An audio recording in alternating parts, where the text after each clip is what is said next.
தம் கிருபை பெரிதல்லோ, என் ஜீவனிலும் அதே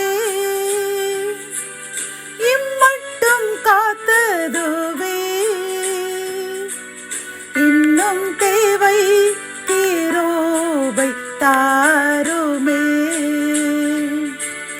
இன்னும் தேவை கிருபை தாருமே.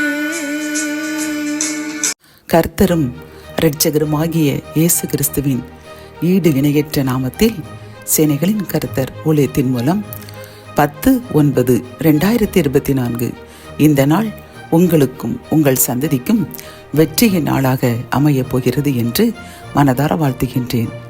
இன்று நாம் அறியவிருக்கும் கிருபையின் வார்த்தைகள் எபேசியர் 6ஆம் அதிகாரம் 20ஆம் வசனம்.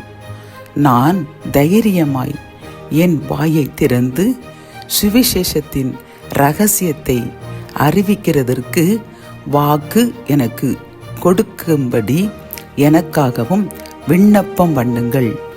கத்தோலிக்க வேதாகமம் இவ்வாறு கூறுகின்றது, நான் விலங்கிடப்பட்டிருந்தும் இந்த நற்செய்தியின் தூதுவனாக இருக்கிறேன்.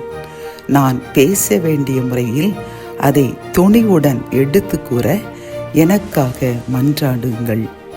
இந்த கிருபையின் வார்த்தையில் கர்த்தர் நமக்கு கூறும் ஆலோசனையும் அறிவுரையும் என்னவென்றால், எனக்காகவும் விண்ணப்பம் பண்ணுங்கள், மன்றாடுங்கள் என்று இந்த வசனத்தின் மூலம் பவுல் தெளிவாக நாம் பிறருக்காக ஜெபிக்க வேண்டும் என்ற கருத்தை வலியுறுத்த கூறுகின்றார்.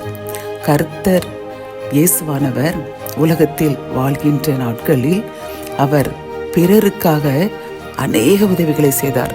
பிறருக்காகத்தான் அவர் வாழ்ந்தார். அவர் நமக்காக தான் கொடுக்கப்பட்டார். தந்தை தனது மகனை நாம் ரட்சிக்க வேண்டும் என்பதற்காக நமக்காக அனுப்பினார்.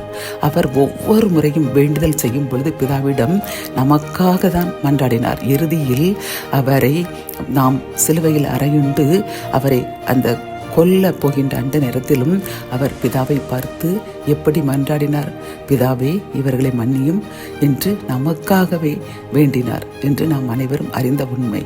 அது மட்டுமல்ல, இந்த கிறிஸ்தவம் என்பதை பிறருக்காக ஜெபிக்க வேண்டும், பிறருக்காக வாழ வேண்டும், பிறருக்காக தியாகம் பண்ண வேண்டும் என்று இயேசுவானவர் மாதிரியாக வாழ்ந்து காட்டி நாமும் பிறருக்காக வாழ வேண்டும், பிறருக்காக மன்றாட வேண்டும் என்பதுதான் கர்த்தரினுடைய ஒரு விருப்பம். இதைத்தான் இதில் பவுலும் எனக்காக விண்ணப்பம் பண்ணுங்கள் என்று நம்மிடம் கூறுகின்றார். ஆகவே என் அன்பு சகோதரனே, சகோதரியே, இவ்வளவு நாளும் நாம் என்ன செய்து கொண்டிருந்தோம்? முழங்கால் போட்டவுடனே எனக்கு அது வேண்டும், இது வேண்டும், என் பிள்ளைகளுக்கு வேண்டும் என்று நமக்காக மட்டும்தான் விண்ணப்பம் பண்ணியிருப்போம். அப்படித்தானே? ஆனால் இந்த ஜெபம் கர்த்தர் அருவருக்கின்றார். நாம் பிறருக்காக ஜெபித்து அவருடைய பாடுகளை எண்ணி அவர்களுடைய துன்பத்திற்காக ஜெபிக்கும் பொழுது கர்த்தர் நம்முடைய விண்ணப்பத்தை கேட்பார். ஏன்? யோபனுடைய அந்த சுவிசேஷத்தில் அந்த அதிகாரத்தில் இறுதியில் யோபை பார்த்து கர்த்தர் கூறினார், நீ உன் சிநேகிதருக்காக மன்றாடு, நான் உன் சிறையிருப்பை மாற்றுவேன் என்று கூறுவார். அதே போன்று யோபும் தனது சிநேகிதர்களுக்காக வேண்டுதல் செய்யும் பொழுது கர்த்தர் அவர்களுடைய பாவத்தை மன்னித்து யோபை இரட்டத்தனியாக ஆசீர்வதித்தார். ஆகவே இன்றிலிருந்து நன்றாக ஒரு பிரதிஜை செய்ய வேண்டும். நான் எனக்காக ஜெபிக்க மாட்டேன், பிறருக்காக மட்டுமே ஜெபிப்பேன் என்று முடிவெடுப்போம். கர்த்தர் இன்றே நமக்கு அனைத்து காரியங்களிலும் வெற்றி தந்து நம்மையும் நம் சந்ததியையும் ஆசீர்வதிப்பார். ஜெபம். என் அன்பு தகப்பனே, இந்த வசனத்தின் மூலமாக நாங்கள் பிறருக்காக ஜெபிக்க வேண்டும் என்ற ஒரு காரியத்தை எங்களுக்கு நன்றாக கூறிவிடுறப்பா. யோபு தன் சிநேகிதருக்காக ஜெபிக்க வேண்டும் என்று நீர் கூறினீர்.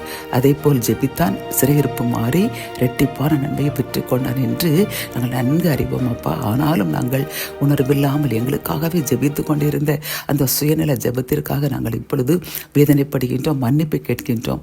இன்றிலிருந்து என்னுடன் சேர்ந்து யார் யாரெல்லாம் நாங்கள் பிறருக்காகவே ஜெபிப்போம் என்று உறுதியெடுக்கின்றார்களோ எங்களுக்காக ஜெபிக்கின்றோம்.